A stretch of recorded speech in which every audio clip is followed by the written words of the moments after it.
Good evening guys.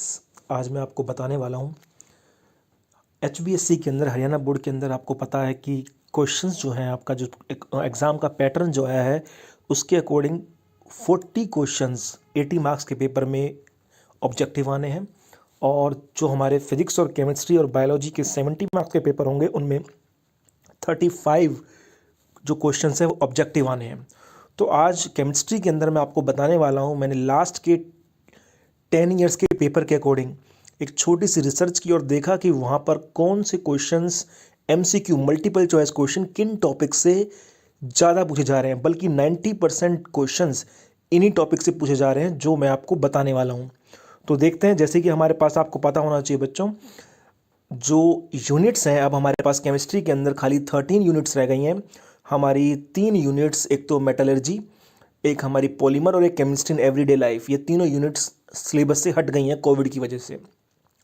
तो 13 units के अंदर जो ऑब्जेक्टिव क्वेश्चंस हैं वो मोस्ट प्रोबेबली कहाँ से आते हैं, ये वीडियो उसी के बारे में है। तो इससे ज़्यादातर आपको बहुत ज़्यादा हेल्प मिलने वाली है कि कौन से टॉपिक्स पर आपको ज़्यादा फोकस करना है एग्ज़ाम के अंदर। तो जैसे कि बच्चों हम देखें सॉलिड स्टेट के अंदर, अगर आप देखें तो सॉलिड स्टेट हमारी जो यूनिट 1 है सॉलिड स्टेट के अंदर जो ज़्यादातर क्वेश्चन पूछा जाएगा वो पूछा जाएगा क्रिस्टल सिस्टम से। मैं आपको बता दूं, क्रिस्टल सिस्टम से क्वेश्चन हर बार आता है और इस बार भी आएगा, 100% आएगा। क्रिस्टल सिस्टम कौन सा है? क्रिस्टल सिस्टम का मतलब वही जो क्यूबिक, टेट्रागोनल, ऑर्थोरोम्बिक, इसके बारे में वो पैरामीटर्स पूछता है। जैसे कि क्यूबिक के अंदर जो पैरामीटर होता है हमारा alpha is equal to beta is equal to gamma is equal to 90 degree, और A is equal to B, A is equal to B is equal to C, इस तरह से जो पैरामीटर होता है हमारा, जैसे क्यूबिक के अंदर A is equal to B is equal to C, alpha beta gamma is equal to 90 degree, ये हमारा क्यूबिक का जो पैरामीटर होता है। इस तरह से cubic, tetragonal, orthorhombic, monoclinic, triclinic, rhombohedral, hexagonal, एक पूरी की पूरी एक टेबल है। उस टेबल की मैं एक ट्रिक भी बता दूंगा, बताई हुई है मैंने पहले भी, फिर बता दूंगा आपको। तो उस टेबल को लर्न कर लें, उससे क्वेश्चन हर बार आता है और उम्मीद पूरी है कि इस बार भी आएगा। उसके बाद दूसरा हमारा जो क्वेश्चन पूछा जा रहा है 1 मार्क के अंदर objective, number of atoms per unit cell. Number of atoms per unit cell पूछता है वो। नॉर्मली सिंपल क्यूबिक में कितने होंगे, BCC में कितने होंगे, FCC में कितने होंगे, आपको पता है। सिंपल क्यूबिक में 1 होते हैं, BCC में 2, FCC में 4। और फिर पूछता है वो डिफेक्ट से बहुत क्वेश्चन पूछे हुए हैं। डिफेक्ट से कौन से? डिफेक्ट से भी ज़्यादातर क्वेश्चन पूछे हुए हैं स्कॉटकी और फ्रैंकल से। नॉर्मली पूछा हुआ है कि फ्रैंकल डिफेक्ट ऐसा कौन सा कंपाउंड है जो फ्रैंकल डिफेक्ट दोनों स्कॉटकी और फ्रैंकल दोनों दिखाता है, जैसे कि AgBr। इस तरीके से स्कॉटकी और फ्रैंकल डिफेक्ट से क्वेश्चन पूछे हुए हैं। तो डिफेक्ट से क्वेश्चन जो हमारे हैं ऑब्जेक्टिव वो कर लेने हैं आपको। तो ये ज़्यादातर क्वेश्चन हमारे सॉलिड स्टेट के अंदर इन 3 टॉपिक से पूछे गए हैं MCQ। दूसरा अगर हम देखें यूनिट 2 सॉल्यूशन से हमारे ज़्यादातर क्वेश्चन कोलिगेटिव प्रॉपर्टी से हैं। 1 मार्क का क्वेश्चन कम आ रहा है यहाँ से, लेकिन आ रहा है तो वो कोलिगेटिव प्रॉपर्टी से आ रहा है, या फिर वो आ रहा है एजिट्रोपिक मिक्सचर से। पूछता है कि एजिट्रोपिक मिक्सचर क्या होते हैं, कॉन्स्टेंट बॉइलिंग मिक्सचर क्या कहलाते हैं, एजिट्रोप कहलाते हैं। तो ये चीज़ें वो पूछ रहा है। या फिर मोलरिटी वाटर की कितनी होती है, 50.55.5, इस तरह के क्वेश्चन ज़्यादातर पूछता है। लेकिन ज़्यादातर क्वेश्चन अगर आएगा तो कोलिगेटिव प्रॉपर्टी से आएगा। तीसरा देखते हैं हम इलेक्ट्रोकेमिस्ट्री के अंदर हमारा कहाँ से आता है। इलेक्ट्रोकेमिस्ट्री के अंदर बच्चों सबसे ज़्यादा हमारा जो, एक तो रस्ट का फॉर्मूला पूछा जाता है, आपको पता होना चाहिए। रस्ट का formula Fe2O3 into max H2O, ये बहुत पूछा गया है। और आपसे ज़्यादातर जो क्वेश्चन पूछा जा रहा है, फिर यूनिट्स पूछी जा रही हैं आपसे। कंडक्टिविटी की यूनिट, इक्विवेलेंट कंडक्टिविटी की, कैप इक्विवेलेंट का मतलब यहाँ पर है इक्विवेलेंट कंडक्टिविटी, यहाँ पर कैप एम का मतलब मोलर कंडक्टिविटी की यूनिट। और इफेक्ट्स ऑन डाइल्यूशन, इनका डाइल्यूशन पर क्या इफेक्ट पड़ता है। मोलर कंडक्टिविटी डाइल्यूशन पे इंक्रीज होती है, लेकिन जो कंडक्टिविटी है वो डिक्रीज होती है। तो ये सारी चीज़ें पूछी गई हैं इलेक्ट्रोकेमिस्ट्री के अंदर। ज़्यादातर जो MCQ है वो इन टॉपिक से पूछा जा रहा है। उसके बाद केमिकल काइनेटिक्स से, केमिकल काइनेटिक्स का बहुत सिंपल है। केमिकल काइनेटिक्स से जो बहुत ज़्यादा क्वेश्चन पूछा जा रहा है वो इससे पूछा जा रहा है, रेट कांस्टेंट पूछे जा रहे हैं वेरियस ऑर्डर के। रेट कांस्टेंट की यूनिट आपको पता होना चाहिए, जैसे कि जीरो ऑर्डर के लिए हम जीरो यूनिट निकालते हैं, फर्स्ट ऑर्डर के लिए निकालते हैं। जीरो ऑर्डर के लिए मोल पर लीटर पर सेकंड होती है, फर्स्ट ऑर्डर के लिए सेकंड इनवर्स होती है। इस तरह से उनकी यूनिट्स पूछ रहा है अलग अलग ऑर्डर के लिए। और आइडेंटिफिकेशन भी करा रहा है, जैसे उसने सेकंड इनवर्स दे रखा है किसी यूनिट में, आपको वैल्यू दे रखी है 2.6, के की वैल्यू दे रखी है 2.6 इंटू में सेकंड 2.6 सेकंड इनवर्स। तो आपसे पूछ रहा है ऑर्डर क्या होगा, आइडेंटिफाई करना है ऑर्डर तो आप बता देंगे फर्स्ट ऑर्डर की रिएक्शन है। इस तरीके से आइडेंटिफिकेशन करा रहा है, या फिर वो आपसे फॉर्मूले पता होने चाहिए आपको, जीरो ऑर्डर का फॉर्मूला और फर्स्ट ऑर्डर का फॉर्मूला, इस तरीके से उनके बारे में बात कर रहा है। केमिकल काइनेटिक्स के अंदर ज़्यादातर क्वेश्चन इन्हीं में से आता है। सरफेस केमिस्ट्री की बात करें तो सरफेस केमिस्ट्री के जो मल्टीपल चॉइस क्वेश्चन है बच्चों, सरफेस केमिस्ट्री के जो मल्टीपल चॉइस क्वेश्चन है वो हमारे इस टॉपिक से आते हैं, classification of colloids based on disperse phase and dispersion medium. एक टॉपिक है हमारा जिसके अंदर हम क्लासीफाई करते हैं कोलॉइड्स को डिस्पर्स्ड फेज और डिस्पर्जन मीडियम के आधार पर। जैसे कि अगर हमारा डिस्पर्स्ड फेज सॉलिड होगा, डिस्पर्जन मीडियम भी सॉलिड होगा, तो उसे क्या बोलेंगे, उसको सॉलिड सॉल बोलेंगे। अगर डिस्पर्स्ड फेज सॉलिड है, डिस्पर्जन मीडियम हमारा गैस है, तो उसको एरोसोल बोलेंगे। अगर डिस्पर्स्ड फेज और डिस्पर्जन मीडियम दोनों लिक्विड हैं तो उसको इमल्शन बोलेंगे। तो इस टॉपिक से बहुत ज़्यादा MCQ, बहुत ज़्यादा मल्टीपल चॉइस क्वेश्चन आ रहे हैं सरफेस केमिस्ट्री के अंदर, और इसी से ज़्यादातर टॉपिक में आते हैं। या फिर वो पूछ रहा हार्डी स्कूल रूल से, हार्डी स्कूल रूल से हमारा वो क्वेश्चन पूछ रहा है। तो या तो इन दो मेनली दो टॉपिक से क्वेश्चन पूछा जाता है आपका। उसके बाद अगर हम बात करें पी ब्लॉक के अंदर, तो बच्चों पी ब्लॉक के अंदर अगर हमारा पूछा जाता है क्वेश्चन तो ज़्यादातर वो पूछा जा रहा है बेसिसिटी, H3PO4, H3PO2, ये ऑक्सो एसिड बताए गए होंगे आपको, H3PO2, H3PO3, ये सब ऑक्सो एसिड्स होते हैं फॉस्फोरस के। इनकी बेसिसिटी के बारे में बात की जाती है, मोनो बेसिक है, डाई बेसिक है, ट्राई बेसिक है, इनके बारे में बहुत पूछ रहा है। इसके अलावा वो बॉइलिंग पॉइंट का ऑर्डर पूछता है, रिड्यूसिंग करेक्टर पूछता है, एसिडिक करेक्टर पूछता है, इस तरह से पूछ रहा है वो। एसिडिक करेक्टर के बारे में, बेसिक करेक्टर के बारे में और बॉइलिंग पॉइंट्स के करेक्टर्स के बारे में पूछ रहा है। और जीनोन कंपाउंड्स के स्ट्रक्चर के बारे में बहुत पूछ रहा है कि XeF2 इसकी शेप क्या होगी, XeF4 की शेप क्या होगी, ये ज़्यादा पूछ रहा है। ये मैंने अभी इससे पहले एक वीडियो बनाया, आप उसको देख भी सकते हैं यहाँ पर चैनल पर।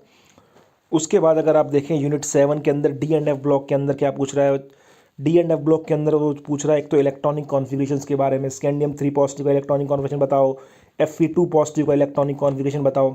तो इलेक्ट्रॉनिक कॉन्फ़िगरेशन के बारे में बहुत पूछ रहा है। और ऑक्सीडेशन स्टेट्स, Mn की कौन सी ऑक्सीजन स्टेट मोस्ट स्टेबल होती है, या फिर कौन सा ऐसा एलिमेंट है जो maximum number of oxygen state दिखाता है, Mn दिखाता है, और हाईएस्ट ऑक्सीजन स्टेट कौन दिखाता है, ऑस्मियम दिखाता है +8। तो इस तरह के क्वेश्चन पूछ रहा है ज़्यादातर इसके अंदर। एक तो इलेक्ट्रॉनिक कॉन्फ़िगरेशन और दूसरा ऑक्सीडेशन स्टेट्स के ऊपर ज़्यादातर क्वेश्चन बनते हैं हमारे। अब उस अगला देखें, अगर हम यूनिट 8 के ऊपर आते हैं, कोऑर्डिनेशन कंपाउंड्स, क्लियर है कोऑर्डिनेशन कंपाउंड्स, एक क्वेश्चन IUPAC नेमिंग जो आपको सिखाई गई होगी, IUPAC नेमिंग, कोऑर्डिनेशन कंपाउंड्स की अलग से नेमिंग होती है IUPAC की, और जो हमारे ऑर्गेनिक कंपाउंड्स होते हैं उनकी नेमिंग अलग से होती है। तो IUPAC नेमिंग का क्वेश्चन 100% आएगा ही आएगा, एक कोऑर्डिनेशन कंपाउंड्स का 100% आएगा। और दूसरा क्वेश्चन वो ज़्यादातर VBT से पूछ रहा है, वैलेंस बॉन्ड थ्योरी से हम शेप निकालते हैं, जैसे कि NiCO4 की हाइब्रिडेशन बताओ और शेप बताओ, उसका पैरामैग्नेटिक या मैग्नेटिक बिहेवियर बताओ। तो इस कंपाउंड को देके आपसे पूछ सकता है कि ये पैरामैग्नेटिक है या डायमैग्नेटिक है, इसकी हाइब्रिडेशन क्या है, इसकी शेप क्या है। तो इस तरह से क्वेश्चन पूछा जाएगा, बिल्कुल पूछा जाएगा। और इस तरह से कोऑर्डिनेशन नंबर भी पूछ सकता है वो आपसे। तो ज़्यादातर कोऑर्डिनेशन कंपाउंड का तो फिक्स है, क्वेश्चन यहीं से बनता है, इन तीनों से। उसके बाद बारी आ जाती है बच्चों इन 4 यूनिट्स की, haloalkanes, haloarene, alcohol, phenol ether, aldehyde ketone, carboxylic acid और अमाइंस। ये 4 यूनिट हमारी जो ऑर्गेनिक की यूनिट है, इसके अंदर आपको ज़्यादातर जो क्वेश्चन पूछा जाता है वो या तो IUPAC नेम तो पूछना ही जाना है, वो किसी भी यूनिट से पूछ सकता है। IUPAC नेम, ऑर्गेनिक का IUPAC नेम पूछेगा। 2 क्वेश्चन भी आ सकते हैं IUPAC नेमिंग के, क्योंकि अब की बार ऑब्जेक्टिव क्वेश्चन ज़्यादा आ रहे हैं, इसलिए IUPAC नेमिंग ज़्यादा मिलेगी आपको। इसके अलावा वो फॉर्मूला पूछ सकता है किसी कंपाउंड का, कॉमन नेम पूछ सकता है, या फिर कॉमन नेम देके उसका स्ट्रक्चर पूछ सकता है कि इसका स्ट्रक्चर ये होगा, इसका स्ट्रक्चर ये होगा, क्यूमीन का फॉर्मूला ये होता है, फिनॉल का फॉर्मूला ये होता है, इस तरह से वो पूछ सकता है। इसके अलावा वो एसिडिक करेक्टर के बारे में पूछ लेता है, कार्बोक्सिलिक एसिड्स के और फिनॉल्स के और अल्कोहल के भी, इनमें ज़्यादा एसिडिक कौन है, या फिर आपको 4 कंपाउंड देके पूछ सकता है ज़्यादा मैक्सिमम एसिडिक करेक्टर किसका होगा। और बेसिक करेक्टर पूछता है अमाइंस का। ये क्वेश्चन 100% हर साल आता है, और इस बार भी आएगा। अमाइंस का बेसिक करेक्टर 1 मार्क के अंदर ज़रूर पूछेगा, और ज़्यादा भी हो सकते हैं, 2 मार्क्स में, 3 मार्क्स में भी हो सकता है क्वेश्चन। तो ज़्यादातर जो क्वेश्चन ऑर्गेनिक से बनते हैं 1 मार्क के बच्चों, वो यहीं से बनते हैं, इन टॉपिक से बनते हैं। उसके बाद अगर आप देखें तो बात करते हैं बायोमोलिक्यूल्स की। बायोमोलिक्यूल्स लास्ट यूनिट हमारी बहुत इंपॉर्टेंट, ज़्यादा नंबर की यूनिट है और ईजी यूनिट है। तो बायोमोलिक्यूल्स के अंदर जो सबसे ज़्यादा क्वेश्चन पूछा जाता है वो डेफिशिएंसी डिसीज़ ऑफ विटामिन पूछा जाता है, कि किस विटामिन की कमी से कौन सा रोग हो जाता है, वो पूछा जाता है। और इसके अलावा आपसे पूछा जाता है कि रिड्यूसिंग या फिर नॉन रिड्यूसिंग शुगर कौन से होते हैं।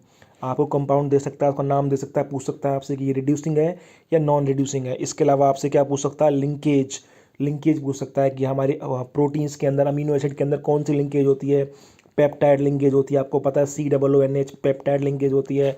आपसे पूछ सकता है कि जो DNA है, RNA है, DNA में कौन सी लिंकेज होती है, आपको पता होना चाहिए फॉस्फोडाइएस्टर लिंकेज होती है। और लास्ट में ये भी बहुत इंपॉर्टेंट है, ये बहुत पूछा जाता है और शायद इस बार भी पूछा जाए, DNA और RNA के अंदर आपको पता है कि DNA के अंदर थाइमीन बेस होता है और RNA के अंदर यूरेसिल बेस होता है। मैं इसको ऐसे याद करवाता हूँ, तू का मतलब DNA में थाइमीन होता है और RNA में यूरेसिल होता है। तो पूछ लेता है कि DNA में कौन सा होता है, 4 ऑप्शन दे देगा, आपको बता देगा थाइमीन। या आपसे पूछ लेगा DNA में कौन सा नहीं होता है, तो DNA में होगा कौन सा नहीं, यूरेसिल नहीं होगा। RNA में कौन सा होता है, RNA में यूरेसिल होता है लेकिन थाइमीन नहीं होता। तो इस तरीके से क्वेश्चन बहुत ज़्यादा पूछा जाता है आपसे रिगार्डिंग बायोमोलिक्यूल्स। तो बच्चों ये 13 यूनिट्स हमारी हैं। इन 13 यूनिट्स के अंदर मैंने आपको बताया, इन 13 यूनिट्स के अंदर मैंने आपको बताया है कि इन 13 यूनिट्स के अंदर मैंने आपको बताया कि जो मोस्ट एक्सपेक्टेड ऑब्जेक्टिव क्वेश्चंस हैं, जो कि हमारे अब की बार 35 मार्क्स के आने हैं केमिस्ट्री के अंदर, तो वो कहाँ से पूछे जा सकते हैं। तो जो MCQ हैं वो ज़्यादातर इन्हीं क्वेश्चंस, इन्हीं टॉपिक से पिछले 10 सालों के अंदर पूछे गए हैं और बार बार ये पैटर्न रिपीट भी हो रहा है। अब देखने वाली बात यह है कि इस बार इसमें से कितना आता है, लेकिन ये सारे के सारे टॉपिक, सारे के सारे क्वेश्चंस मोस्ट एक्सपेक्टेड है। इसके अलावा जो हमारे फिलिंग द ब्लैंक्स या फिर हमारे जो वन वर्ड क्वेश्चंस आएंगे, उनके लिए भी ये इंपॉर्टेंट है। वन वर्ड के अंदर भी आपको ऑप्शन नहीं देगा, खाली आपको आंसर लिखना होगा वन वर्ड के अंदर। उनके लिए भी ये सारे के सारे टॉपिक इंपॉर्टेंट हैं। और जो बात रह जाती है हमारी फिलिंग द ब्लैंक्स के लिए, फिलिंग द ब्लैंक्स के लिए बच्चों हर डेफिनेशन पे ध्यान देना है अपने। जितने भी हमारे जो पॉइंट्स लिखे होते हैं किसी भी गैस पेपर के अंदर या किसी भी टॉपिक के अंदर, चैप्टर के अंदर, शुरुआत में पॉइंट्स देता है वो, या फिर लास्ट में रिवीजन एट ए ग्लांस देता है, तो उनको अच्छे से पढ़ना है अपने। छोटी छोटी जो डेफिनेशंस हैं, जो वन लाइनर डेफिनेशंस हैं, वो बहुत ज़्यादा पूछी जाती हैं हमारी फिलिंग द ब्लैंक्स के अंदर। तो आई होप आपको ये वीडियो पसंद आया होगा और इससे बच्चों आपको बहुत ज़्यादा हेल्प मिलने वाली है। और अगर आपको लगता है कि टॉपिक्स रियली में इम्पोर्टेंट हैं और ये आपके काम आएंगे, तो बच्चों को, अपने फ्रेंड्स को इसको शेयर भी करना ताकि उनको भी इसका फ़ायदा मिले। Thank you very much.